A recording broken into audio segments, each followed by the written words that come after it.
one of my favorite Metallica songs. And I've been a fan since And Justice for All, and I like all of their albums. And, to varying degrees, of course, I don't like all of them equally. But I remember when this came out. This came out in 1999 on the S&M album, and I saw them on this tour. They played select dates, and one of the dates was at Madison Square Garden. And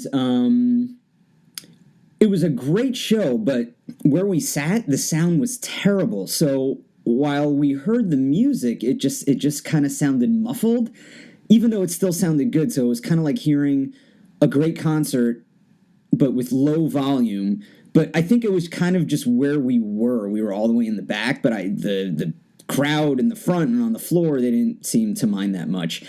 And I'm always curious what goes through the head of a professional classical musician playing their whole lives, in front of polite audiences with a polite, orchestra clap every once in a while, someone cheers.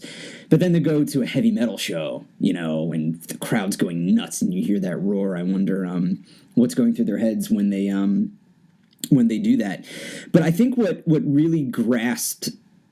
made this song grasp me and make it one of my favorites was seeing them also perform it live on one of their summer Sanitarium tours. It might have been in the early 2000s. And it might have been when Pantera was opening up for them. And I remember seeing Pantera and a couple of years before that. And Pantera is one of my favorite bands. And I've seen Pantera, since Far Beyond Driven. And such great music. But I remember, Phil Anselmo was bad-mouthing Metallica for a while because Metallica had the nerve to cut their hair and their nerve to change their music and the nerve not to wave the flag of heavy metal. Which goes to show how unhealthy putting yourself in a box really is and just how tribal people can be with everything and even with music. I remember getting into fights. I remember I smacked my friend Steve over the head because he dared badmouth Led Zeppelin. I was young, but it was so stupid that people get into fights over these things. Granted, we were little kids, but it's something I deeply regret. And I apologize, Steve. We'll do another Metallica podcast soon. So I remember when I saw Pantera, he started bad-mouthing Metallica, and Metallica is my favorite band, was my favorite band back then. And I just got angry. My 16, 17-year-old self just got angry. So I remember going to the Summer Sanitarium, and I printed out a picture of Pantera back in 1987, where they all wore makeup and had, their hair up high and hairspray and spandex. They looked like a glam band. Now, those albums didn't necessarily sound like a Poison or Warrant or bands of that ilk. It kind of sounded like, a lighter Judas Priest from what I remember. But I remember printing out a picture of Pantera and just trying to point out Anselmo's hypocrisy from wherever I went. I was I would show people you see a picture of Phil Anselmo here? Meanwhile, I don't even think they'd ask me. I'd be like, hey man, you see this? Or if I started talking with a complete stranger, it's check this out. And he has the nerve to badmouth Metallica? My band? How dare they? So anyway, it might have been this show, and they start to go into No Leaf Clover, and they have the orchestra, at least the intro in the background, so you kind of know this is it. And they start kicking in, and at least a lot of the people around me started singing this song. Now, meanwhile, this song was kind of an unreleased song just made for S&M. It might have been during the Load and Reload sessions. It was that and Minus Human. And Minus Human is a pretty good song, but not as good as No Leaf Clover. And everybody around me singing it, and then I'm singing it, and then just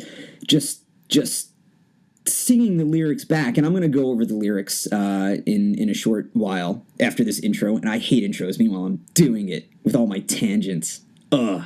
But anyway, so doing just singing those lyrics, and these songs, and I think what draws me to like the Load and Reload era, and even like the Black Album, even though the Black Album, it's kind of overplayed for me now, but I deeply respect it as a piece of art and music so much. I think what fascinates me about the Load and Reload is all the backlash they got from people, from the way they looked, from the way they sounded, how they dare want to venture out into something. And it's about romanticizing the past, I think. I think you have a lot of these old fans who go, my Metallica was in 1985 and 1987, and as soon as Cliff died, everybody has these fucking theories that they know what's going on in their heads, and they know the right direction for Metallica. You know who knows the right direction for Metallica? Metallica knows the right directions for them. And of course they'll have advisors and they'll have people to advisors. But ultimately it's their decision. So while we can have our Metallica, the fans' Metallica, Hetfield sings when he sings Whiplash because you're Metallica, and he's right in some respects. And in other respects, it's not really our Metallica. They share it with us. And whatever they want to do, as long as it's genuine, you can't really go wrong, even though some people won't like it, some people will. A lot of people, well, I don't know about a lot, but there are Saint Anger fans out there. And Saint Anger is the least favorite of my Metallica albums, but I have criticisms of it, definitely, as far as the sound, and the songs are too long, and just the whole recording of it in general. But the songs are still there and they're good, and it was a definition of the moment in time. It was a reflection of it. They weren't trying to be something that they're not. So let me get to what the subject is of this song. It's No Leaf Clover, with orchestra conducted by the late great Michael Kamen. I remember when this came out, I was like, wow, this is so cool. I believe Deep Purple did something with a symphony before this, but this was the first time and then Page and Plant did something with an orchestra as well. Not a full orchestra, but a pretty good size orchestra. And but this was like a heavy metal band, my heavy metal band doing it. And I so admired how adventurous they are, and that they want to take risks, and that they do what they want to do. But also what fascinates me about the Load and Reload era is how emotional Hetfield got with his music.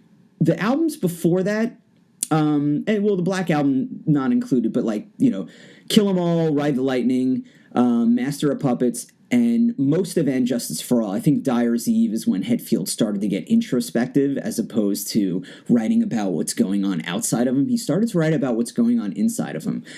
And when you do that, when you write about how someone feels, as opposed to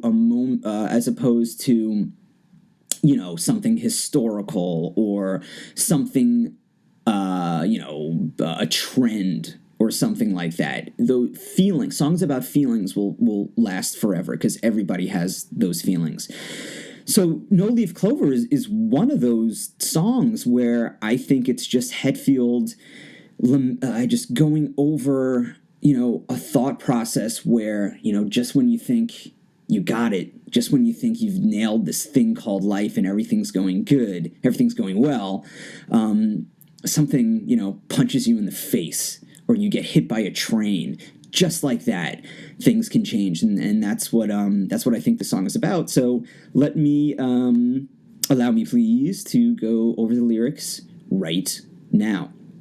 So it begins, and it feels right this time, on this crash course with the big time. So, oh my God, 1999, in the 90s, they're the biggest band in the world. I mean, they still are one of the biggest bands in the world, but they are just riding this wave ever since, they just went up and up and up and up and up, and the Black Album they exploded, and even after the Black Album, they're riding this just stardom and playing stadiums and selling millions of albums and controversy. And so they made it to the big time. But then the next lyric is pay no mind to the distant thunder. It's like, oh my God, it's the coming dread. You can there's something going on, but the subject of this song isn't either he's aware of it, or he's just not paying attention to it, because it's like, oh man, I'm hitting the big time. This isn't going to happen to me.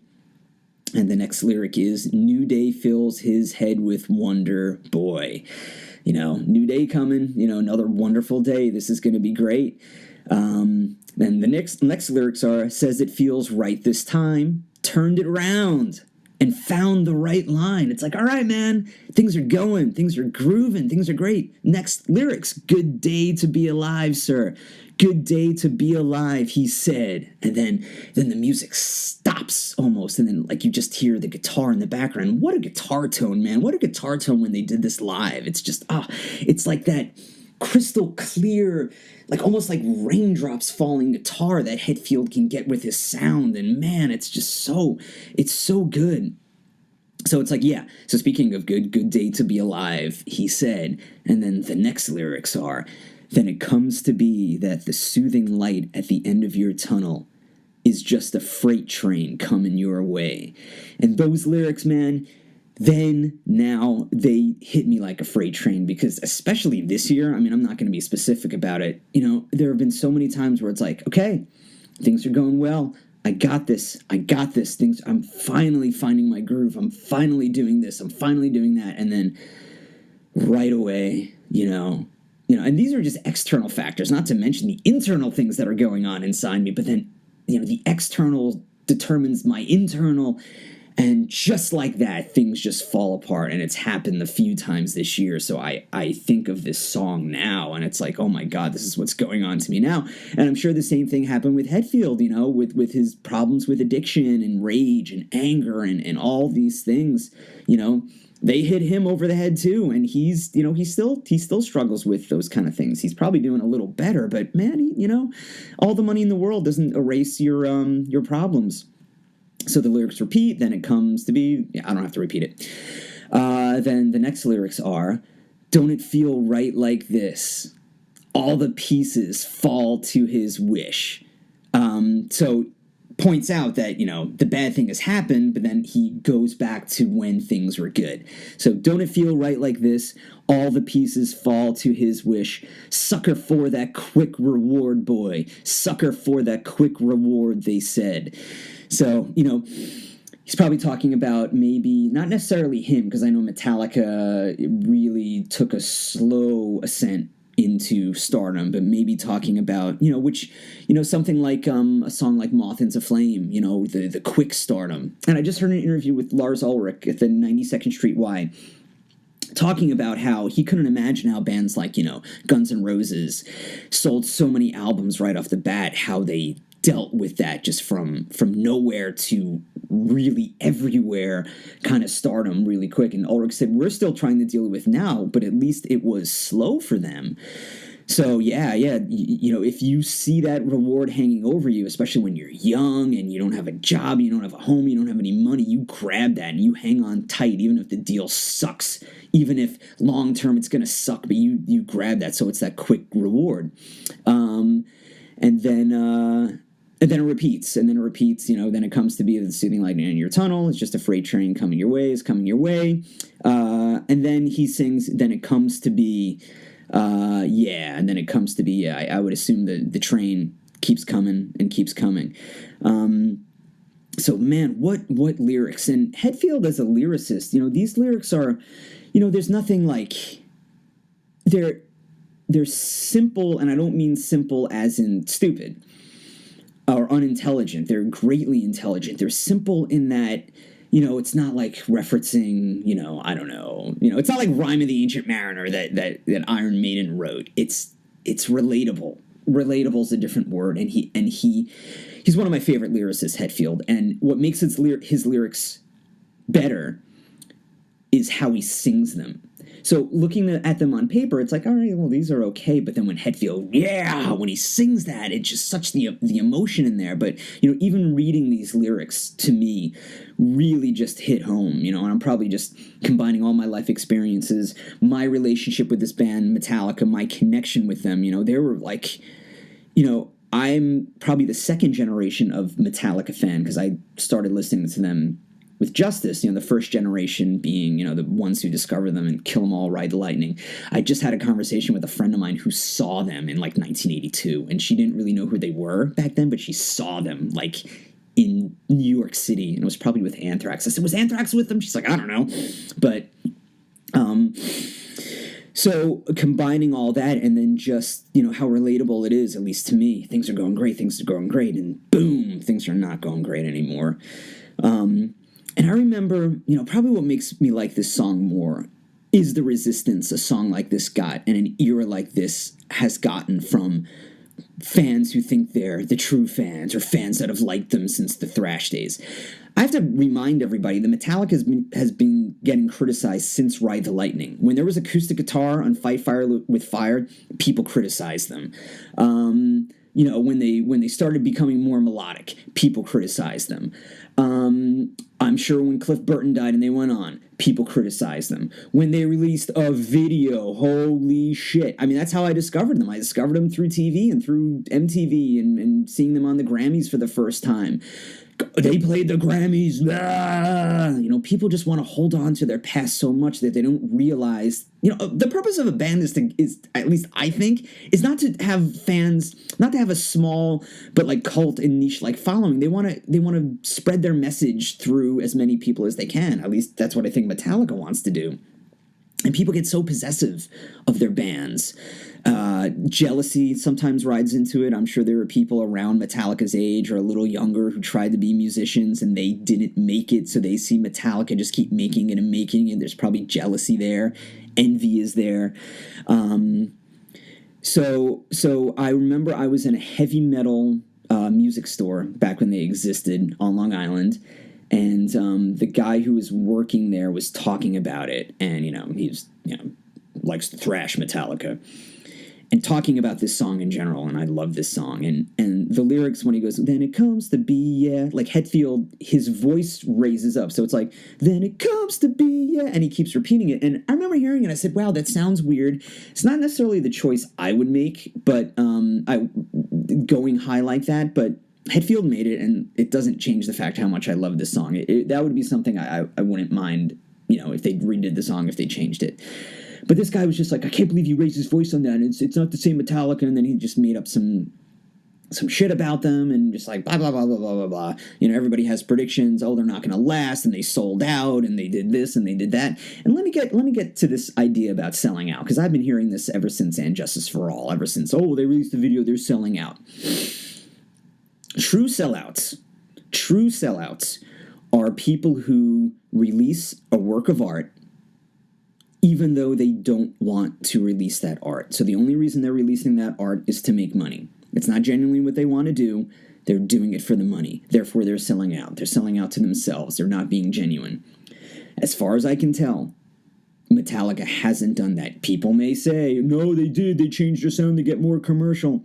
I don't believe it. Because Justice was such a monster and successful album, why not release Justice Part 2? Why not do it? Justice was kind of a relatively natural follow-up to Puppets. They upped the progression from Puppets. Where the fuck do you go from Justice? Huh?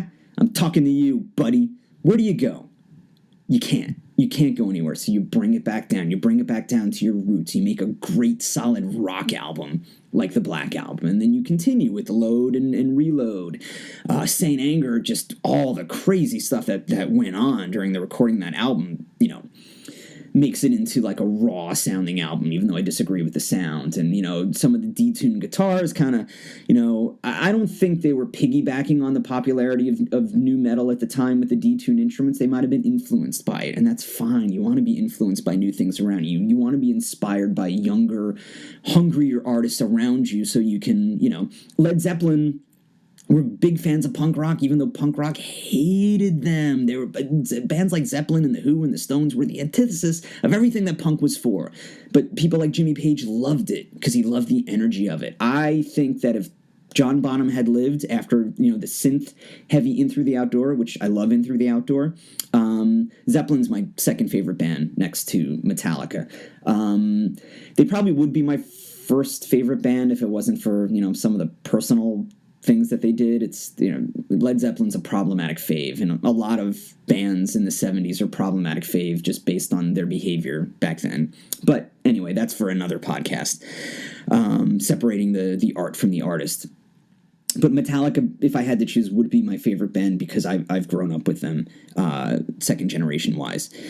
So you go from Saint Anger, and then they take the huge break between Saint Anger and Death Magnetic. Death Magnetic, they go back to thrashier elements, and then Hardwired, it stays with that, but Hetfield's voice is so much better, and I hope for the next album they become a little more adventurous. I think they've gone back to their roots as much as they can, but I would hope that they do something else. Throw us for another loop, because that's what I love about Metallica so much, and I love Death Magnetic. I love Hardwired to Self-Destruct.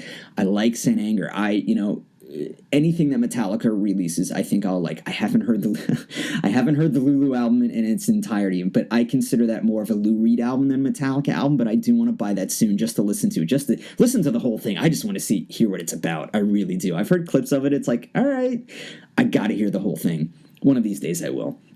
So, and I hope one of these days you will share this podcast and contact me through Twitter. I'm at Mike Lane Act. That's MikeLaneAct. You can find me on Facebook at Mike Lane Actor. Please rate, share, and comment on Podbeans, the Apple Podcast app, Stitcher, YouTube, all that good stuff. And until next time, ladies, gents, and everyone else along the spectrum, I hope to release more podcasts more frequently, but it came to be that the soothing light at the end of my tunnel was a little freight train coming my way, so now it's just about adjusting to that freight train, and I think I will. I know I will. It's just, these things take time, but I definitely hope to find the time, and thanks everybody for listening. Take it easy. Bye.